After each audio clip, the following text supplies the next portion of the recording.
सभी साथियों को जोहार। साथियों, मेरा नाम अर्जुन मेहर है और आप तमाम साथियों का इस आदिवासी वीकली सीरीज में स्वागत है। साथियों, हम देख रहे हैं कि पिछले एक महीने में जिस तरीके से अल्पसंख्यक समुदाय पर राज्य प्रायोजित लगातार हमले हो रहे हैं, उसी तरीके से इस देश में आदिवासियों पर भी हमले बढ़ रहे हैं।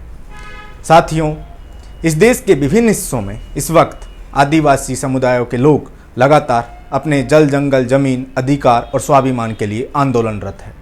साथियों, इस आदिवासी वीकली सीरीज में आज हम दिल्ली, झारखंड, छत्तीसगढ़, हिमाचल प्रदेश और गुजरात से जुड़ी खबरों के बारे में जिक्र करेंगे।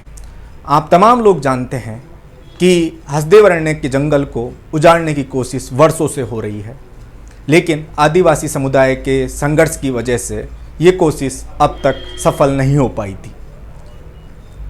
जब कोल ब्लॉक आवंटन हुए थे तो आदिवासी समुदाय के लोगों ने इसका घनघोर विरोध किया था कि यहाँ परसा कोल ब्लॉक को खनन की इजाज़त नहीं दी जाए। जब 2018 में छत्तीसगढ़ के चुनाव होने थे, उससे पहले भूपेश बघेल, जो वर्तमान में मुख्यमंत्री हैं छत्तीसगढ़ के, और तत्कालीन कांग्रेस अध्यक्ष राहुल गांधी आदिवासियों के बीच पहुंचे थे और उन्होंने आदिवासियों से वादा किया था कि हम आप लोगों की जल, जंगल, ज़मीन को नहीं उजड़ने देंगे, हम यहाँ पर किसी भी तरीके का खनन नहीं होने देंगे, आदिवासियों को विस्थापित नहीं होना पड़ेगा और जिन फर्जी ग्राम सभाओं के माध्यम से कोल ब्लॉक की मंजूरी लेने की कोशिश की जा रही है, उन फर्जी ग्राम सभाओं की जांच करवाई जाएगी। ये जंगल आपका जंगल है, आपकी जिंदगी इस जंगल से मिली हुई। अगर ये जंगल खत्म हो जाएगा, आप खत्म हो जाओगे, आपके बच्चे खत्म हो जाएंगे। तो मैं आपको यहां ये कहना चाहता हूं कि इस लड़ाई में कांग्रेस पार्टी और मैं आपके साथ खड़े हुए हैं और हम हटने नहीं वाले हैं। किसानों के साथ खड़े हुए हैं, आदिवासियों के साथ खड़े हुए हैं। हमारा सिर्फ एक कहना है, हम भी विकास चाहते हैं, मगर उस विकास में आपके बारे में भी सोचना है, आदिवासियों के भी बारे में सोचना है, जंगल के बारे में भी सोचना है, जल के बारे में भी सोचना है और आपके जीवन के बारे में भी सोचना है। 2018 के चुनाव के बाद छत्तीसगढ़ में कांग्रेस की सरकार बनती है और उसके बाद से लगातार हम देख रहे हैं कि किस तरीके से कांग्रेस ने आदिवासियों के साथ वादा खिलाफी की है और लगातार आदिवासियों पर हमले बढ़ रहे हैं। जिस अडानी को राहुल गांधी लगातार टारगेट करते हैं, उसी अडानी की परसा कोल ब्लॉक को छत्तीसगढ़ सरकार फाइनल अनुमति देती है और उसी के साथ ही यहाँ पर खनन की प्रक्रिया शुरू हो चुकी है। जैसे ही आदिवासियों को पता लगा कि छत्तीसगढ़ सरकार ने अडानी को खनन की मंजूरी दे दी है, उसके बाद आदिवासी आंदोलनरत हो गए। आदिवासियों ने चिपको आंदोलन की तर्ज पर पेड़ों को गले लगाया और कहा कि हम पेड़ नहीं कटने देंगे, लेकिन रात के अंधेरे में प्रशासन के सहयोग से पेड़ों की कटाई शुरू हो चुकी है। इस परसा कोल ब्लॉक के लिए हसदेव के समृद्ध जंगलों को उजाड़ दिया जाएगा और आदिवासियों को वहां से विस्थापित कर दिया जाएगा और जो समृद्ध पहाड़ हैं वो राख के ढेर बन जाएंगे। लेकिन इस देश के तमाम लोग इसलिए चुप हैं क्योंकि छत्तीसगढ़ के अंदर कांग्रेस की सरकार है और कोई भी छत्तीसगढ़ की सरकार के खिलाफ नहीं बोल रहा है।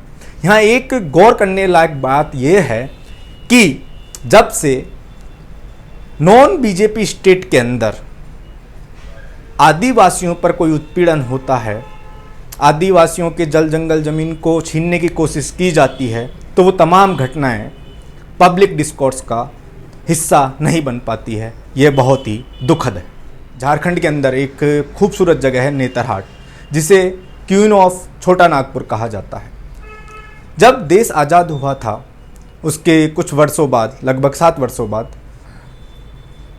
आदिवासियों ने इस राष्ट्र निर्माण में अपना योगदान देते हुए अपने 7 गांवों की ज़मीन फायरिंग रेंज के नाम पर सरकार को दी थी। इस दौरान वहाँ पर प्रैक्टिस हुई, सेना के लोगों ने प्रैक्टिस करी लेकिन जब 1990 का दौर आता है और पूरी देश और दुनिया की राजनीति जिस तरीके से बदलती है और हमारे देश में भी जब LPG लागू होता है, उसी के साथ नेतरहाट के जिन लोगों ने अपनी ज़मीन राष्ट्र निर्माण के नाम पर दी थी, उसी गवर्नमेंट ने, उसी सरकार ने उन आदिवासियों की ज़मीन को 7 गांवों से बढ़ाकर 245 गांवों की ज़मीन का अधिग्रहण करने का फैसला लिया और कहा कि अब आदिवासियों को 245 गांवों की ज़मीन हमें देनी होगी।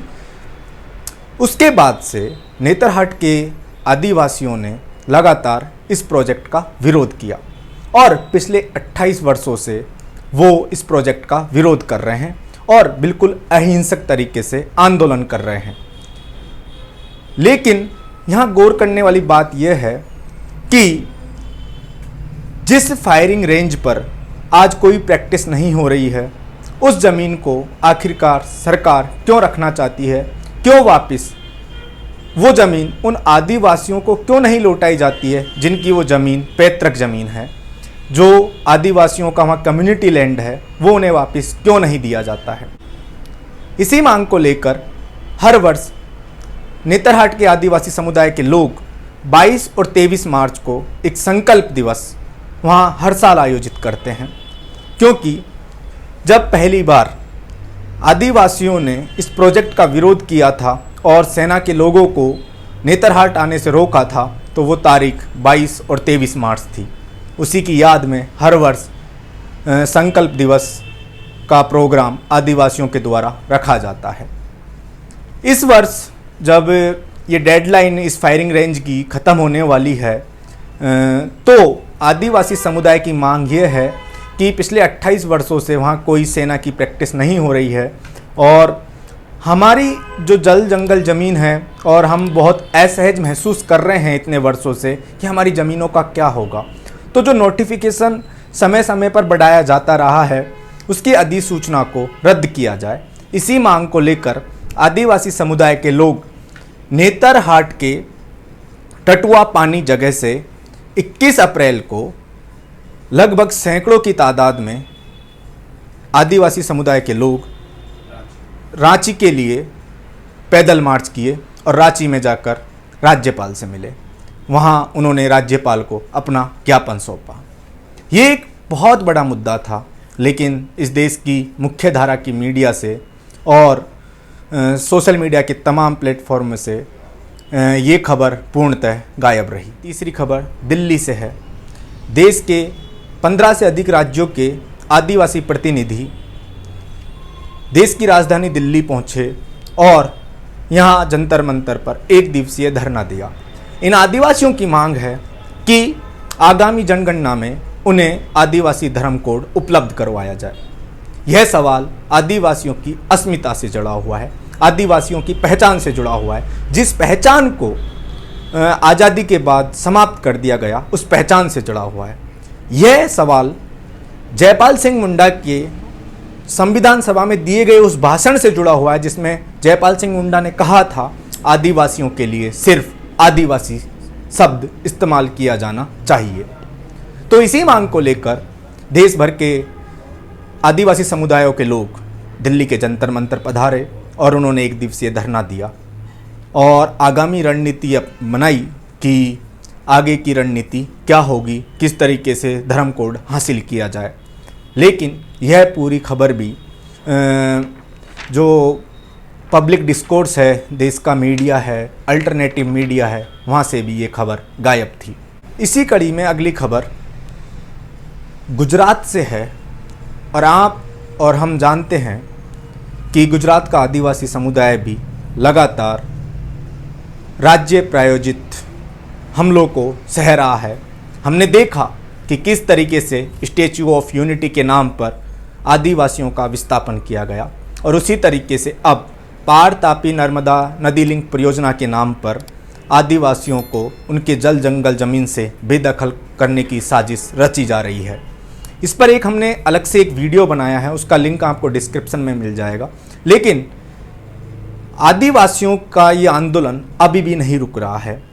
लगभग 15 से ज़्यादा बड़ी सभाएं आयोजित की जा चुकी है। इसी कड़ी में 26 अप्रैल को नवसारी जिले के चीखली तहसील में एक और धरना प्रदर्शन और एक जनसभा का आयोजन किया गया, लेकिन ये खबरें भी राष्ट्रीय मीडिया से गायब है। और ये आंदोलन इतने समय से चल रहा है, पिछले लगभग 2-3 महीने हो गए हैं, और तब भी ये आंदोलन अभी भी पब्लिक डिस्कोर्स का हिस्सा नहीं बन पाया है। यह बेहद ही दुखद है। साथियों, इसी कड़ी में अंतिम खबर हिमाचल प्रदेश के किन्नौर जिले से है, जहां 5700 करोड़ के एक हाइड्रो इलेक्ट्रिक प्रोजेक्ट के खिलाफ आदिवासी समुदाय के लोग आंदोलनरत हो गए हैं। आदिवासी समुदायों की ग्राम सभा ने सहमति से इस प्रोजेक्ट का विरोध किया है। ग्राम सभा का कहना है कि हम देख रहे हैं कि पूरे देश और दुनिया के अंदर क्लाइमेट चेंज लगातार हो रहा है, और इस वजह से हिमाचल प्रदेश में भी लगातार लैंडस्लाइड की घटनाएं बढ़ रही हैं। पिछले वर्ष इसी किन्नौर जिले के अंदर 22 से अधिक लोगों की जान गई लैंडस्लाइड की वजह से। तो इन आदिवासियों का कहना है कि हमें ऐसा कोई भी प्रोजेक्ट नहीं चाहिए जिसकी वजह से पर्यावरणीय क्षति हो और हिमाचल प्रदेश के लोगों को और यहाँ आने वाले टूरिस्टों को कोई नुकसान उठाना पड़े। तो साथियों, ये 5 खबरें इस वीक की सबसे महत्वपूर्ण खबरें हैं। इन्हें राष्ट्रीय मीडिया और पब्लिक डिस्कोर्स का हिस्सा होना चाहिए था, लेकिन पब्लिक डिस्कोर्स का हिस्सा नहीं बन पाए। आप तमाम साथियों से अपील है कि इन मुद्दों पे लिखिए और आवाज़ बुलंद करिए। और एक बात अंत में मैं कहना चाहूँगा, हसदेव और नेतरहाट और पारतापी नर्मदा लिंक परियोजना को लेकर हमने अलग से विस्तृत वीडियो बनाए हैं, जिनके लिंक आपको डिस्क्रिप्शन बॉक्स में मिल जाएंगे। और आप तमाम साथियों से अपील है, अगर आपको ये वीडियो पसंद आया है तो अपने साथियों के साथ शेयर करें और हमारे चैनल को सब्सक्राइब करें, वीडियो को लाइक करें और शेयर करें। धन्यवाद।